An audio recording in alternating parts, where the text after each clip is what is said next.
നമസ്കാരം, പ്രവാസി മലയാളിയിലേക്ക് ഏവർക്കും സ്വാഗതം. കൊറോണ വൈറസ് ഉണ്ടാക്കിയ നാശവും ഭീതിയും നഷ്ടങ്ങളും ഒരു ഭാഗത്ത് നിലനിൽക്കെ തന്നെ സാമ്പത്തിക മേഖലയിൽ ഉണ്ടാവുന്ന പ്രത്യാഘാതങ്ങളെ കുറിച്ചുള്ള ആശങ്കയിലാണ് ഗൾഫ് നാടുകളെങ്ങും. ടൂറിസം, റിയൽ എസ്റ്റേറ്റ്, ഹോസ്പിറ്റാലിറ്റി, വ്യോമയാനം, വിദേശ നിക്ഷേപം, നിർമ്മാണം തുടങ്ങിയ എല്ലാ മേഖലകളെയും ഇത് പ്രതികൂലമായി ബാധിക്കും. അങ്ങനെ പ്രതിസന്ധി മറികടക്കാൻ 6 മാസമെങ്കിലും എടുക്കുമെന്നാണ് ലഭ്യമാകുന്ന വിവരം. ആയിരങ്ങൾക്ക് തൊഴിൽ നഷ്ടവും ഇതിനിടയിൽ ഉണ്ടാകാം. ഇതിന്റെ പ്രത്യാഘാതമാകട്ടെ ഭൂരിഭാഗം പ്രവാസികളെയും ആശ്രയിച്ചിരിക്കുന്ന കേരളത്തിലായിരിക്കും കൂടുതൽ ഏൽക്കുക.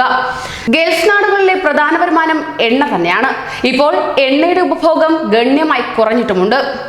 ബാരലിന് ശരാശരി $35, അതായത് ഏകദേശം 2674 രൂപ അസംസ്കൃത എണ്ണയുടെ വിൽപ്പന നടക്കുന്നു.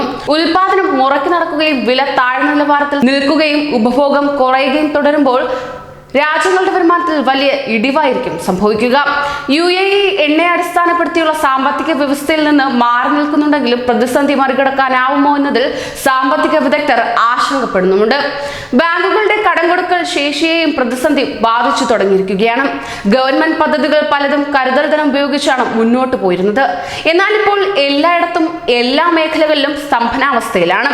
ഗൾഫ് നാടുകളുടെ GDP നിരക്ക് 0.6% താഴുമെന്നാണ് പഠനങ്ങൾ വ്യക്തമാക്കുന്നത്. എന്നാൽ എണ്ണ കയറ്റുമതിയിലെ വളർച്ചാ നിരക്കാകട്ടെ ഈ വർഷം 2.4% നിന്ന് 0.8% വീഴുമെന്നും വിലയിരുത്തപ്പെടുന്നുണ്ട്.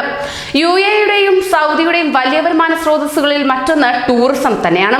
വിശുദ്ധ ഹജ്ജ്, ഉംറ തീർത്ഥാടനത്തിനായി ശരാശരി 2 കോടി ആളുകളാണ് പ്രതിവർഷം സൗദിയിലേക്ക് എത്തുന്നത്. ഉംറ തീർത്ഥാടനത്തിന് വിലക്ക് കൽപ്പിച്ചിട്ട് മാസം 1 ആവുകയാണ്. അങ്ങനെ ശരാശരി 17 ദശലക്ഷം പേരാണ് UAEയിലെത്തുന്ന സഞ്ചാരികൾ.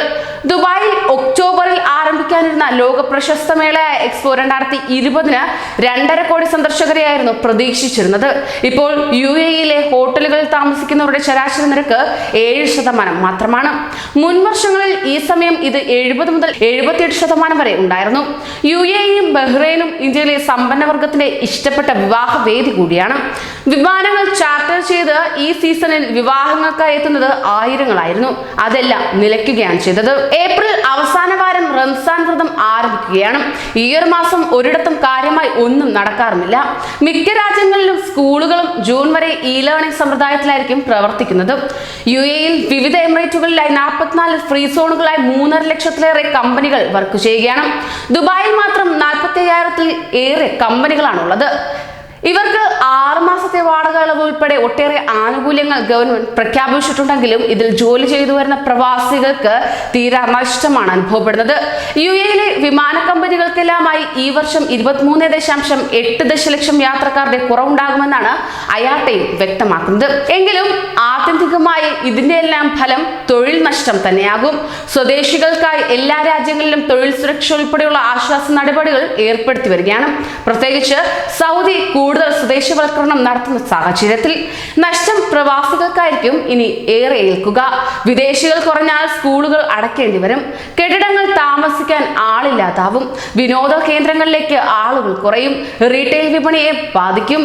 ഇത് രാജ്യങ്ങൾക്ക് തിരിച്ചടിയാവുമെന്നും വിലയിരുത്തപ്പെടുന്നു. ഫലത്തിൽ ഇത് രാജ്യത്തിന്റെ സാമ്പത്തിക വ്യവസ്ഥയ്ക്ക് വലിയ പ്രയാസം സൃഷ്ടിക്കുമെന്ന് വിലയിരുത്തപ്പെടുകയുമാണ്. കൂടുതൽ പ്രവാസി വാർത്തകൾക്കായി ഈ ചാനൽ സബ്സ്ക്രൈബ് ചെയ്യൂ.